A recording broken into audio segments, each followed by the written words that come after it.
Hello बच्चा लोग। तो आज हम लोग पढ़ने वाले हैं लॉज ऑफ मोशन के बारे में, जो कि क्लास 11th का चैप्टर नंबर 5 है। अच्छा, ये जो लेक्चर होने वाला है, ठीक, ये बहुत ही थ्योरेटिकल सा लेक्चर होने वाला है और इसमें बहुत सारा कंसेप्ट छूटा हुआ है, छोटा छोटा। क्लास 11th में हम लोगों को डेरिवेशन ज्यादा पढ़ना पड़ता है, ठीक है। तो डेरिवेशन बहुत ही आसान होता है अगर उसके पीछे का छोटा छोटा कंसेप्ट समझ में आ जाए तो, ठीक है। तो बहुत जल्दीबाजी में नहीं पढ़ना है, चीजों को समझ समझ के पढ़ना है, ठीक, ताकि जैसे जैसे हम आगे पढ़ते जाएं वैसे वैसे चीजें हम लोगों को और अच्छे तरीके से समझ में आने लगे, ठीक है। तो स्टार्ट करते हैं आज का चैप्टर लॉज ऑफ मोशन, ठीक है। और अच्छे समझेंगे हर एक चीज को, ठीक। शुरू में लग रहा होगा कि काफी इजी सा टॉपिक है, पर कोई बात नहीं, हो सकता है कुछ उसमें एक नया चीज मालूम हो जाए, ठीक। इसीलिए आराम से हम लोग पढ़ेंगे उसको।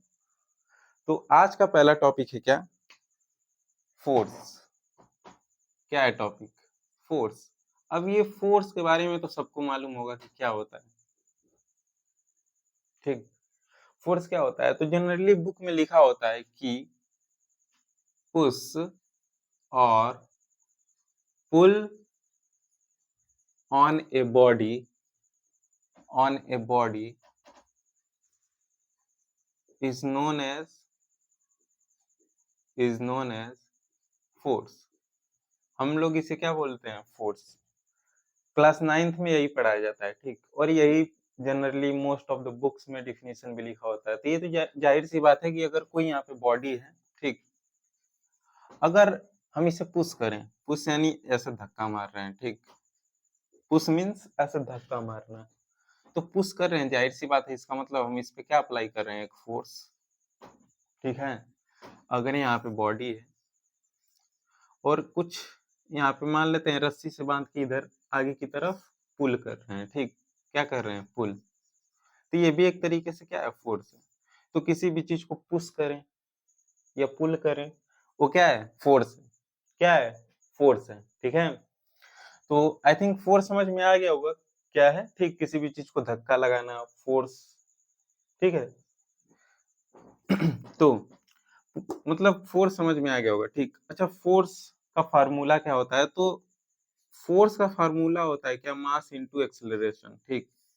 जो कि हमें अभी नहीं पढ़ना है, आगे पढ़ना है, क्योंकि जो ये फोर्स का फार्मूला है, ठीक, जो फोर्स का फार्मूला है, हम न्यूटन्स लॉ जब पढ़ते हैं, न्यूटन सेकंड लॉ, वहां पे हम डिराइव करते हैं फोर्स का फार्मूला, ठीक। तो बस इतना जानना है कि फोर्स इज इक्वल टू क्या होता है? मास इनटू एक्सेलरेशन, ठीक। इसके बारे में हम लोग बाद में पढ़ेंगे, ठीक। बस इतना समझ लेना है कि मान लेते हैं यहाँ पे एक छोटा सा क्वेश्चन है, ठीक। समझने के लिए एक छोटा सा क्वेश्चन ले लेते हैं कि यहाँ पर कोई एक बॉडी है, ठीक, जिसका मास है मान लेते हैं 5 kg। कितना? 5 kg। और हम यहाँ से एक फोर्स अप्लाई कर रहे हैं। क्या अप्लाई कर रहे हैं? फोर्स। तो ये जो बॉडी है आगे की तरफ 3 मीटर पर सेकंड स्क्वायर के एक्सेलरेशन से आगे जा रहा है, ठीक। तो हम इस पे कितना फोर्स अप्लाई किए होंगे? हो जाएगा क्या? बिल्कुल हो जाएगा। फोर्स इज इक्वल टू क्या होता है? मास इनटू एक्सेलरेशन, ठीक। तो मास इसका कितना है? 5 kg, ठीक। और एक्सेलरेशन 3, यानी ये कितना आ जाएगा? 15 न्यूटन केजी मीटर पर सेकंड स्क्वायर, जिसको कि हम क्या लिख सकते हैं? 15 न्यूटन, ठीक। न्यूटन क्या है? तो एसआई यूनिट ऑफ फोर्स है। क्या है? SI unit of force. SI unit of force क्या होता है? सबको मालूम है, इज न्यूटन, ठीक। क्या होता है? न्यूटन, जिसको शॉर्ट में हम एन से इंडिकेट करते हैं। किससे इंडिकेट करते हैं? एन से, ठीक है। अच्छा, ये जो फोर्स है, ठीक, फोर्स वेक्टर क्वांटिटी होता है, ठीक। It is a vector quantity. Vector quantity क्यों? क्योंकि इसका मैग्नीट्यूड और डायरेक्शन दोनों होता है, ठीक। मैग्नीट्यूड और डायरेक्शन, जैसे है ना कि यहाँ पर कोई एक ऑब्जेक्ट है तो इसको इस डायरेक्शन में फोर्स लगा रहे हैं, डायरेक्शन आ गया। अच्छा, इसको ऊपर से अगर फोर्स लगाते हैं ऐसे, तो तो ये तो जमीन पे ही रह जाता, ना इधर जाता ना उधर, ठीक। तो एक डायरेक्शन इसमें हम बताना पड़ रहा है हमें, ठीक, कि किधर से फोर्स लगा रहे हैं। तो इसीलिए जो फोर्स होता है वो क्या होता है, वेक्टर क्वांटिटी, ठीक। जो वेक्टर लॉ ऑफ एडिशन है उसको भी क्या करता है, फोर्स फॉलो करता है, ठीक। तो आई थिंक फोर्स समझ में आ गया होगा, ठीक। आगे बढ़ते हैं, अगला टॉपिक है क्या, इनर्शिया।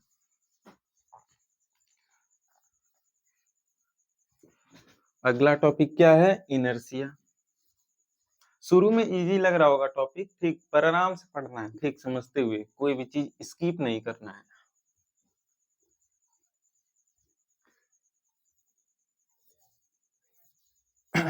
ठीक है, फोर्स हो गया, आगे क्या पढ़ना है, इनर्शिया, ठीक।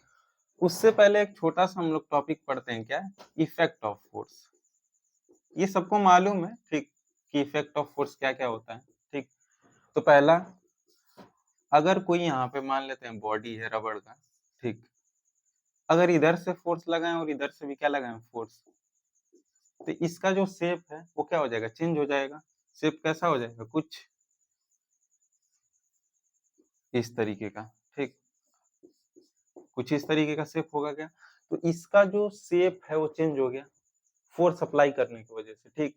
अच्छा, जो फोर्स अप्लाई करने की वजह से ये क्या चेंज हुआ है, शेप, क्या साइज भी चेंज होगा, बिल्कुल। अगर मान लेते हैं कोई रबड़ का बॉल है, क्या है, रबड़ का बॉल, और उसको चारों तरफ से क्या अप्लाई करें, फोर्स, क्या अप्लाई करें, फोर्स, तो ये कुछ इस तरीके का हो जाएगा क्या, बिल्कुल। अगर ये रबड़ का बॉल है और चारों तरफ से हम क्या अप्लाई करें, फोर्स, तो ये छोटा हो जाएगा। तो इफेक्ट ऑफ फोर्स में पहला पॉइंट क्या होगा, यहाँ पे लिख देते हैं, ठीक। पहला पॉइंट, इट कैन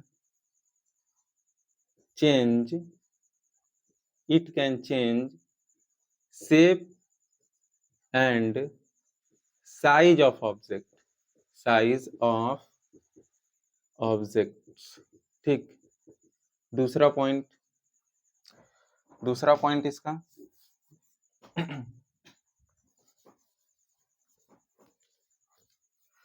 इसका दूसरा पॉइंट क्या होगा, मान लेते हैं यहाँ पे कोई बॉडी है जो कि क्या है, रेस्ट में है, शुरू में किसमें है, रेस्ट में, यानी कि वेलोसिटी कितना है, 0 मीटर पर सेकेंड, ठीक। यहाँ पे कोई मास है और इसका वेलोसिटी कितना है, 0 मीटर पर सेकेंड। इस पे जैसे ही हम एक फोर्स अप्लाई करेंगे, क्या, फोर्स, ठीक, क्या अप्लाई कर रहे हैं, फोर्स, तो इसका जो स्पीड जाहिर सी बात है बढ़ जाएगा, मान लेते हैं 2 मीटर पर सेकेंड हो गया। तो वेलोसिटी इस केस में क्या है, बढ़ रहा है, पहले रेस्ट में था, मोशन में आ गया। तो अगला पॉइंट क्या होगा, it can change state of rest into state of motion, ठीक। ऐसे ही दूसरा पॉइंट हो जाएगा कि अगर, ये समझ में आ गया होगा। तीसरा पॉइंट इसका, कि अगर कोई बॉडी है, ठीक, मान लेते हैं इधर कोई एक ऐसे सर्कुलर डिस्क है, ठीक, ये आगे की तरफ आ रहा है 1 मीटर पर सेकंड की स्पीड से, ठीक, और हम कुछ समय बाद क्या कर रहे हैं कि इधर से फोर्स अप्लाई करके इसको रोक दे रहे हैं, ठीक। अब वेलोसिटी इसका 0 मीटर पर सेकंड है, तो यहाँ पे क्या हो जाएगा, रुक जाएगा, रेस्ट में हो जाएगा, ठीक है, क्या हो जाएगा, रेस्ट में हो जाएगा। इसका मतलब कि it can change, it can change state of motion into state of rest, ठीक है। आई थिंक बहुत अच्छे समझ में आ गया होगा, ठीक, कि जो स्टेट ऑफ मोशन है वो रेस्ट में भी कन्वर्ट हो सकता है, जो स्टेट ऑफ रेस्ट है वो मोशन में भी, बाय अप्लाइंग अ फोर्स, ठीक है।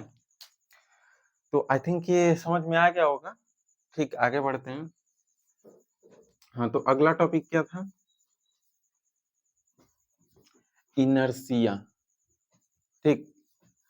अगला टॉपिक क्या था, इनर्शिया। तो इनर्शिया को समझते हैं, इनर्शिया क्या है। तो इनर्शिया को हम लोग कैसे समझेंगे, तो जैसे कि क्लास 10th में पढ़ाया जाता है रेजिस्टेंस। रेजिस्टेंस क्या करता है, करंट को अपोज करता है, ठीक। वैसे ही ये जो इनर्शिया है, ये किसको अपोज करेगा? मोशन को। मान लेते हैं कि यहाँ पे कोई बॉडी है, ठीक, और ये आगे की तरफ जा रहा है, ठीक। मान लेते हैं यहाँ पर कोई है बच्चा, ठीक, और यहाँ पर कोई एक गाड़ी है, ये आगे की तरफ ऐसे जा रहा है, और ये जैसे ही ब्रेक अप्लाई करेगा, जैसे मान लेते हैं कि इसमें कोई बैठा हुआ है लड़का और आगे की तरफ जा रहा है, और जैसे ही ब्रेक अप्लाई करेंगे तो ये आगे की तरफ चला जाएगा। ब्रेक अप्लाई करने के बाद भी आगे की तरफ जा रहा है, यानी कि ये पहले आगे की तरफ मोशन में था, और फोर्स अप्लाई करने के बाद भी ये कुछ देर के लिए मोशन में रह रहा है। मतलब कि इसके पास एक ऐसा प्रॉपर्टी है, ठीक, वो जो लड़का है, जो बॉडी है, उसके पास एक ऐसा प्रॉपर्टी है जो नहीं चाह रहा है कि ये स्टेट ऑफ रेस्ट में आए। पहले ये स्टेट ऑफ क्या है? मोशन में है, ठीक। तो उसका बॉडी चाह रहा है कि हम मोशन में ही रहें, रेस्ट में ना जाएं, ठीक है। जैसे मान लेते हैं कोई डांस कर रहा है, ठीक, क्या कर रहा है? डांस। अब डीजे बज रहा है, वो डांस कर रहा है, तो वो चाहेगा कि हम डांस ही करते रहें, मजा आ रहा है। अभी कोई डीजे बंद कर देगा तो गुस्सा आ जाएगा। अच्छा, डीजे बंद होने के बाद भी कुछ देर तक हम लोग अपना नाचते रहते हैं, है कि नहीं? मतलब कि जो हमारा बॉडी है, वो ये सोच रहा है कि अरे गाना तो बंद हो गया, पर हम कुछ देर तक नाचेंगे। क्यों? क्योंकि हमारे दिमाग में वो सॉन्ग प्ले हो रहा होता है कुछ टाइम के लिए। वैसे ही ये जो बॉडी है, वो क्या चाहेगा कि हम रेस्ट में ना जाएं, मोशन में ही रहें। अगर हम मोशन में हैं तो, ठीक। ये ब्रेक मारेगा, उसके बाद भी बॉडी क्या होगा? कुछ देर के लिए मोशन में रहेगा। यही क्या इनर्शिया, तो इसको बोलते हैं क्या?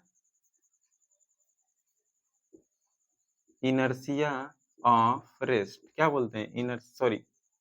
इनर्शिया ऑफ मोशन, ठीक। इसको क्या बोलते हैं? Inertia of motion. ऐसे ही एक दूसरा है कि मान लेते हैं अगर कोई बॉडी है, इसी गाड़ी पे बैठा हुआ है, ठीक, और ये शुरू में रेस्ट में है। किसमें है? रेस्ट में। v इज इक्वल टू कितना है? 0, ठीक। यहाँ पे कुछ है मान लेते हैं, यहाँ v इज इक्वल टू 0।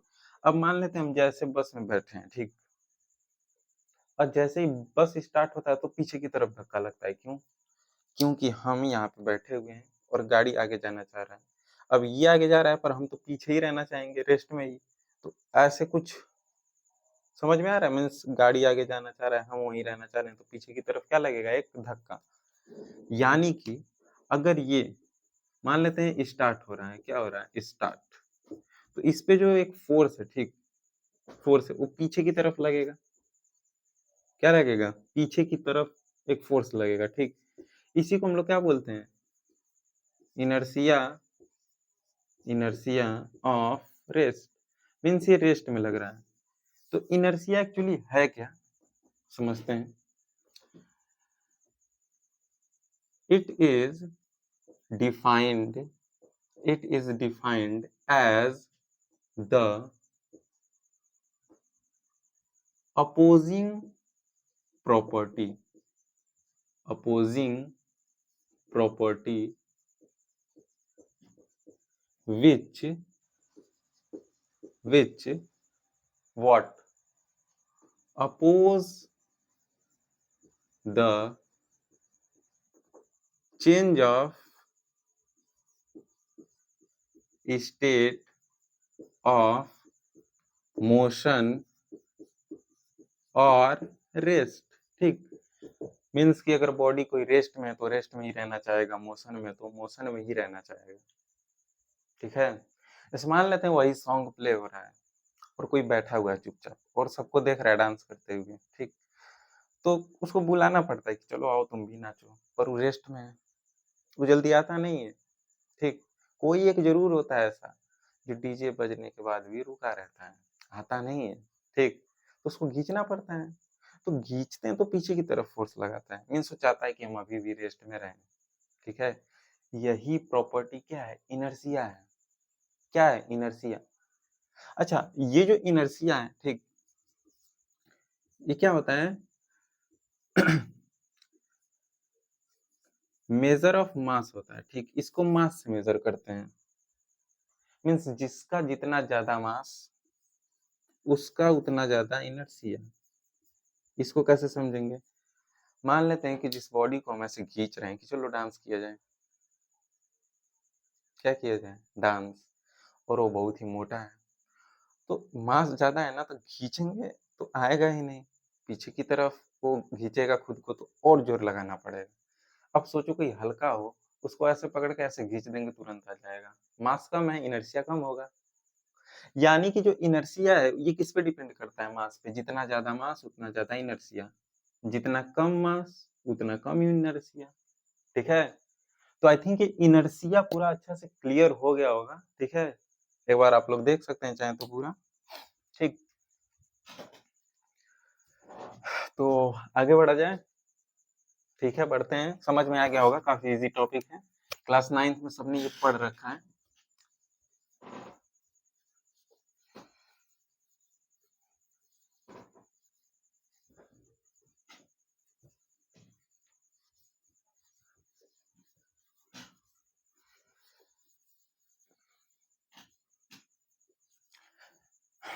ठीक है, वैसे ये जो लेक्चर है क्लास 9th के बच्चे भी देख सकते हैं। ठीक है, क्योंकि सेम कंसेप्ट उसमें भी रहता है, सेम कंसेप्ट इसमें भी है। क्योंकि आज पहला क्लास है तो बेसिक क्लियर करना जरूरी है। ठीक है, तो अगले टॉपिक की तरफ बढ़ते हैं। अगला टॉपिक है एरिस्टोटल्स लॉ। Aristotle's law. अब ये एरिस्टोटल्स लॉ क्या है? क्या है ये एरिस्टोटल्स लॉ? ये बहुत कम सुनने को मिलता है। ठीक है, पर समझते हैं एरिस्टोटल्स लॉ क्या है। ठीक, एरिस्टोटल्स लॉ कहना क्या चाहता है, पहले डिफिनीशन इसका लिखते हैं। It states that if a body is in, या फिर ऐसा लिखते हैं, it states that an external force is required to keep a body in motion। ये क्या कह रहा है? ये कहना चाह रहा है लॉ कि अगर कोई बॉडी यहाँ पर है, ठीक, मान लेते हैं कोई बॉल है और ये इधर की तरफ मोशन कर रहा है v वेलोसिटी से। ठीक, तो ये इधर मोशन तभी करेगा जब हम इधर से एक फोर्स अप्लाई करेंगे। क्या अप्लाई करेंगे? फोर्स। मीन्स कि अगर कोई बॉल है आगे की तरफ ऐसे जा रहा है, तो हमको पीछे से एक फोर्स लगाना पड़ेगा कंटिन्यूअसली। क्या चीज? कंटिन्यूअसली। तो जाहिर सी बात है, ऐसे हमको समझ में भी आ रहा है कि अच्छा हाँ, बॉडी को मोशन करना है तो हमको पीछे से क्या करना पड़ेगा? फोर्स अप्लाई करना पड़ेगा। पर ये लॉ ऐसा कह रहा है कि अगर कोई बॉडी ऐसे मोशन में है तो हमको कंटिन्यूअसली फोर्स अप्लाई करना पड़ेगा। अगर जैसे ही इस फोर्स को रोक देंगे, जैसे इस फोर्स को हम क्या करेंगे, इसे रोक देंगे, ये बॉडी क्या कर जाएगा? स्टॉप कर जाएगा। क्या कर जाएगा? स्टॉप। पर यहीं पे ये लॉ फेल कर जाता है। क्यों? इसको समझते हैं। एक दूसरा लॉ है, कौन सा? यहाँ पे लिखा हुआ है, कौन सा? Galileo law. Galileo law. ठीक, गैलीलियोस लॉ ऑफ इनर्शिया भी बोलते हैं इसको। गैलीलियोस लॉ क्या है? ठीक, इनर्शिया के ऊपर।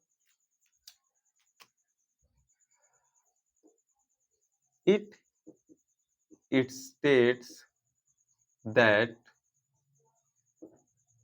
if a body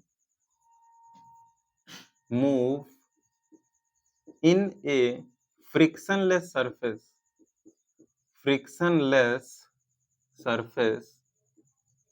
then no external force is required to keep body in motion। बहुत ही अच्छा सा कंसेप्ट है। मान लेते हैं कि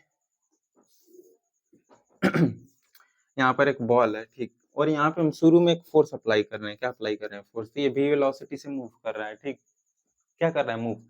तो इनका कहना ये था कि अगर कोई बॉडी क्या सॉरी अगर कोई सरफेस क्या फ्रिक्शनलेस, कोई बॉडी है मूव कर रहा है किस पे?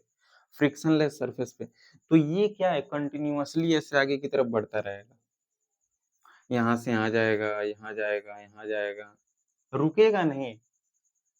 यहाँ पे एक फोर्स अप्लाई करेंगे भी मूव करता रहेगा, हम भले उस फोर्स को हटा दें।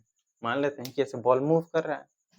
अब तुम खुद ही सोचो कि अगर एक ऐसा सरफेस है जो एकदम स्मूथ है, कहीं भी फ्रिक्शन नहीं है, फ्रिक्शन नहीं मतलब फोर्स नहीं है, फ्रिक्शन क्या करता है? पीछे की तरफ फोर्स लगाता है, ठीक, पीछे की तरफ क्या करता है? फोर्स लगाता है। मान लेते हैं कि ये जो बॉल है, ठीक, ये जो बॉल है, इस पे हम एक फोर्स अप्लाई कर रहे हैं आगे की तरफ, और ये जो सरफेस है वो क्या है? फ्रिक्शन, फ्रिक्शन वाला है, ठीक, क्या है? फ्रिक्शन वाला। तो ये आगे जाके क्या कर जाएगा? कुछ टाइम बाद रुक जाएगा, ठीक, पर ये जो है v वेलोसिटी से ही मूव करेगा। ये तो फ्रिक्शनलेस सरफेस पर है, ये वाला ऊपर वाला, तो ये क्या कंटिन्यूअसली मूव करेगा, क्योंकि कोई भी ऐसा फोर्स नहीं है जो इसको पीछे की तरफ धक्का मार रहा है, रोक रहा है आगे जाने से। फ्रिक्शन क्या करता है? पीछे की तरफ फोर्स लगाता है, ठीक। जैसे ये क्या स्मूथ सरफेस, अगर इसको आगे की तरफ ऐसे लेके जाएंगे तो स्मूथली चला जाएगा, कहीं रुकेगा नहीं। तो एरिस्टोटल का लॉ क्यों फेल कर जाता है? एरिस्टोटल का कहना ये था कि अगर कोई बॉडी मूव कर रहा है और हम चाहते हैं कि वो कंटिन्यूअसली मूवमेंट करता रहे, तो हमको उस पे एक फोर्स अप्लाई करना पड़ेगा। क्या अप्लाई करना पड़ेगा? फोर्स। और जैसे ही इस फोर्स को रोकेंगे, वो भी रुक जाएगा। पर पर गैलीलियो का ये कहना था कि अगर कोई बॉडी है, क्या है? बॉडी, और वो ऐसे मोशन कर रहा है, हम एक बार फोर्स लगा दिए, वो मोशन कर रहा है, और हम फोर्स को हटा भी देंगे तो मोशन में करता रहेगा अगर वो फ्रिक्शनलेस सरफेस पे है तो, ठीक। इनका बस ये कहना था कि अगर कोई बॉडी है, हम चाहते हैं मोशन करता रहे, तो फोर्स अप्लाई करना ही पड़ेगा, जैसे हटाएंगे वो रेस्ट में आ जाएगा, ठीक। इसीलिए एरिस्टोटल्स का लॉ क्या कर जाता है? फेल। और ये फेल किसके वजह से हुआ था? गैलीलियो भाई साहब की वजह से हुआ था। किसके वजह से हुआ था? गैलीलियो। एग्जाम में ये मत लिख देना कि गैलीलियो भाई साहब के वजह से हुआ था, ठीक है, मीन्स गैलीलियो के वजह से हुआ था, ठीक है। तो आई थिंक एक क्लियर हो गया होगा पूरे अच्छे से, ठीक। एक बार इसको आप लोग नोट कर सकते हैं चाहे तो, ठीक। हो गया तो आगे बढ़ा जाए, ठीक, ठीक है, आगे बढ़ते हैं। तो देखो ये बहुत ही अच्छा सा कंसेप्ट है, ठीक, इसीलिए हम कह रहे थे कि थ्योरी बहुत इंपॉर्टेंट है। थ्योरी अगर समझ में आ गया तो चैप्टर पूरा अच्छे समझ में आने लगेगा, और चैप्टर पूरा अच्छे समझ में आने लगेगा तो डेरिवेशन पूरा अच्छे समझ में आने लगेगा, और डेरिवेशन पूरा अच्छे समझ में आने लगेगा तो न्यूमेरिकल लगने लगेगा, ठीक।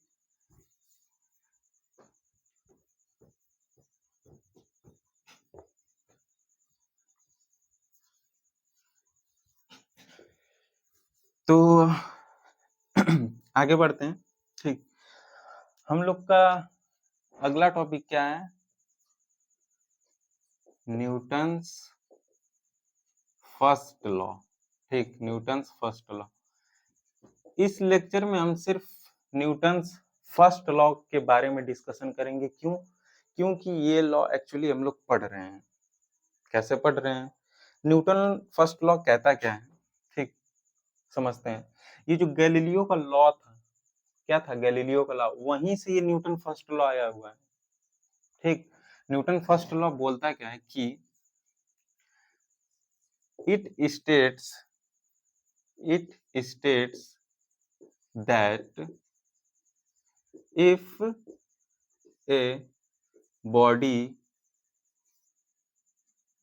is if a body is in rest or in motion, ठीक, then it remain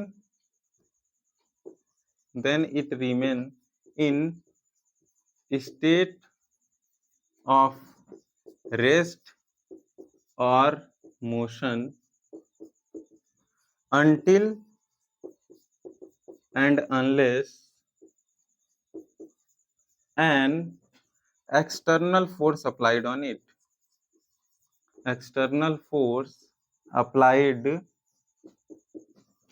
on it. यही तो गैलीलियो का लॉ था। यानी कि अगर कोई बॉडी किसमें है, रेस्ट में, मान लेते हैं कि यहाँ पे कोई बॉडी है, कोई बॉल है, ये रेस्ट में, v इज इक्वल टू 0 है, ठीक। तो ये अब मोशन करेगा, क्या करेगा, मोशन, ठीक है। तो देखते हैं कैसे करेगा।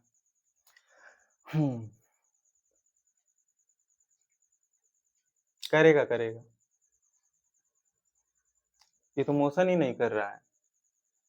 जब तक इस पे फोर्स नहीं अप्लाई करेंगे ये मोशन कैसे करेगा? यही तो न्यूटन का फर्स्ट लॉ है। यानी कि एक फोर्स का रिक्वायरमेंट है, जब तक कि हम इस पे एक एक्सटर्नल फोर्स नहीं अप्लाई करेंगे ये अपना स्टेट ऑफ रेस्ट नहीं चेंज करेगा। यानी कि एक फोर्स का रिक्वायरमेंट है, अगर हम इसका स्टेट ऑफ रेस्ट चेंज करना चाहते हैं तो, ठीक है। ठीक है, चलिए आगे बढ़ते हैं। मान लेते हैं कि यहाँ पे कोई बॉडी है, ठीक, और ये इधर के साइड v वेलोसिटी से आ रहा है। कितने वेलोसिटी से? v वेलोसिटी से, ठीक। यहाँ से यहाँ गया, यहाँ से यहाँ गया, ठीक। ऐसे ही आ रहा है और रुक जाएगा, एक समय क्या होगा, रुक जाएगा, ठीक। पर ये रुकेगा कैसे? एक फोर्स अप्लाई करना पड़ेगा, ठीक। तो हमको इधर से क्या अप्लाई करना पड़ेगा, फोर्स। क्या अप्लाई करना पड़ेगा, फोर्स। यानी कि अगर कोई बॉडी मोशन में है और ये फ्रिक्शनलेस सरफेस है, ठीक, तो फोर्स तो लग नहीं रहा होगा। ये क्या है, फ्रिक्शनलेस, फ्रिक्शन लेस सरफेस है, ठीक। तो फ्रिक्शन लेस सरफेस है तो क्या ये कभी रुकेगा? नहीं रुकेगा, ये आगे की तरफ बढ़ता ही आएगा, बढ़ता ही आएगा, बढ़ता ही आएगा, ठीक। क्या होगा, बढ़ता ही आएगा, बढ़ता ही आएगा, बढ़ता ही आएगा, रुकेगा नहीं। रुकेगा कब? जब हम इस पे एक्सटर्नल फोर्स अप्लाई करेंगे। यही न्यूटन का फर्स्ट लॉ है। न्यूटन का फर्स्ट लॉ क्या कहता है कि if the body is in state of rest or in state of motion, then it always remain in state of rest or in motion until and unless an external force applied on it. जब तक कि हम इस पे external force ना apply करें ये अपने ही स्टेट में रहेगा, ठीक। ये वही वाला एग्जांपल हो गया जो हम डांस का ले रहे थे कि अगर कोई बॉडी है यहाँ पे बैठा हुआ है, ठीक, हमारा दोस्त बैठा है, डांस नहीं कर रहा है, तो आ ही नहीं रहा, हम इसको कह रहे हैं आओ आओ, नहीं आ रहा है, इस पे अब फोर्स अप्लाई करना पड़ेगा, तभी इसका स्टेट ऑफ रेस्ट चेंज होगा, ठीक है। और मान लेते हैं कि कोई बहुत नाच रहा है, बहुत नाच रहा है, बहुत नाच रहा है, बहुत नाच रहा है, ठीक। जिसका बर्थडे है वही नाच रहा है और वो रुक ही नहीं रहा है। अब मम्मी और पापा को आया गुस्सा कि अरे इतना रात हो गया और अभी तक डांस हो रहा है, तो क्या करना पड़ेगा? मम्मी पापा को एक फोर्स अप्लाई करना पड़ेगा कि बस अब नहीं नाचना है। फिर भी नहीं मान रहा है तो दोनों हाथ पैर पकड़ना पड़ेगा कि रुक जाओ भाई साहब, रुक जाओ, हो गया, अब कितना नाचोगे, 12 बज गया, बर्थडे वाला दिन गया, ठीक है। मतलब कुल मिला के न्यूटन फर्स्ट लॉ क्या बोलता है कि एक बॉडी है, अगर रेस्ट में है तो रेस्ट में ही रहेगा, मोशन में है तो मोशन में ही रहेगा, जब तक कि हम उस पे कोई एक्सटर्नल फोर्स ना अप्लाई करें, ठीक। ये लाइन इंपॉर्टेंट है, ठीक। एक्सटर्नल फोर्स, जब तक हम एक्सटर्नल फोर्स नहीं अप्लाई करेंगे वो क्या होगा, रेस्ट में ही रहेगा या मोशन में ही रहेगा, ठीक। तो आई थिंक ये लेक्चर समझ में आ गया होगा, ठीक। एक थ्योरेटिकल सा कंसेप्ट था, ठीक, पर क्लियर हो गया होगा, ठीक। जाने से पहले